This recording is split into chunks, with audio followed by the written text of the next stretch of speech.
ইয়ো ইয়ো ইয়ো ইয়ো স্পন্দন ভাই জিয়ার no fear welcome to the হাসিয়ে ছাড়বো সিরিয়াল পর্ব 3।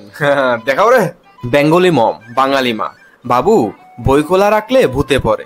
এবার ভূতে কইতাছে বেঁচে থাকতেই পড়াশোনা করলাম না, আর মরার পরে করব। বা একটা কথা কই, ভগবান সব জায়গায় সব সময় থাকতে পারে না, এর লিগে ভগবান মারে পাঠায়।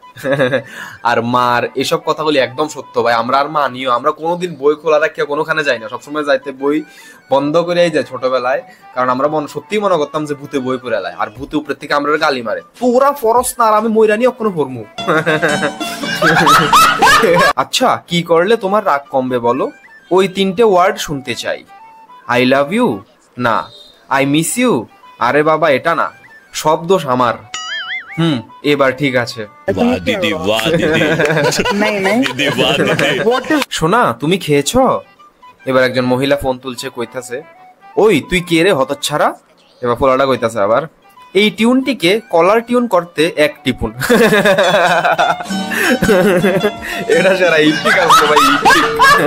কেউ আপনাকে কুকুর বললে আপনি তাকে তুলসী গাছ বলবেন, বাকিটা সে বুঝে নেবে। অনেক ডিপ ভাই, অনেক ডিপ। থাক, আমি এক্সপ্লেন করতে চাই না। আমাদের দেশ এমন একটা দেশ যেখানে অনার্স পাশ করা ছেলের চাকরির জন্য মাধ্যমিক ফেল নেতার স্বাক্ষর লাগে।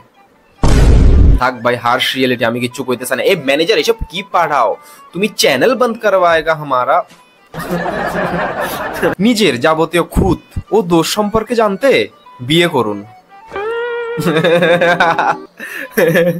হেলমেট আর স্ত্রীর মধ্যে মিল একটাই, যতক্ষণ মাথায় তুলে রাখো সুরক্ষিত থাকবে। হ্যালো ভাই, আমি ত্রিপুরা থেকে। আমার ভিডিওগুলোতে কোনো রকমের খারাপ ভাষা খারাপ কথা কিছুই থাকে না, তো আমার ভিডিওগুলো তুমি পরিবারের সবার সাথে বসে দেখতে পারবে। চ্যানেলটিকে সাবস্ক্রাইব করে দাও ভাই।